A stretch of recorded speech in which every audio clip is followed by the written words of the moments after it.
રામ રામ ને સીતારામ બધાને. તો આપણે શરદી ઉધરસ થઈ ગઈ છે પણ તોય આપણે ઘરે બનાવી છે શીખી વંશભાઈ હાટું ને વંશ. હા અને વંશ એકલો જ ખાય છે. જો વંશ કેવી બની છે તું જ કે, મારે તો કઈ ખાવાની નથી એટલે મારે તો કઈ કહેવાય નહીં. આગો પેલા તો હું જો બળી ગઈ છે. કડવી કઢી બનાવી છે. કોને બનાવી? અંકિતાએ.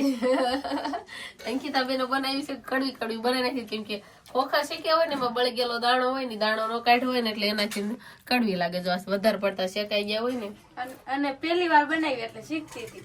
શીખતા હતા એટલે એવું પહેલી વાર બનાવી મેં તો 2 વાર બનાવી નાખી 2 વાર તે બનાવી નાખી છે. વાહ ભાઈ વાહ, તું તો કારીગર થઈ ગયો. બસ ભાઈ અમારે શીખીને કારીગર થઈ ગયા હતા. આને બને છે તમે ખાઈ દો પછી મને નહીં ભાવતી. શીખતી હતી. ને બનાવી હવે ધરાય રોસો એમ કહી દે ને ખાઈ ખાઈ. હવે ખાવી નથી એમ કે ને હા હા એટલે અંકિતાને દઈ હા દીધી. મારે દહીં બનાવી તો આ કેવી છે?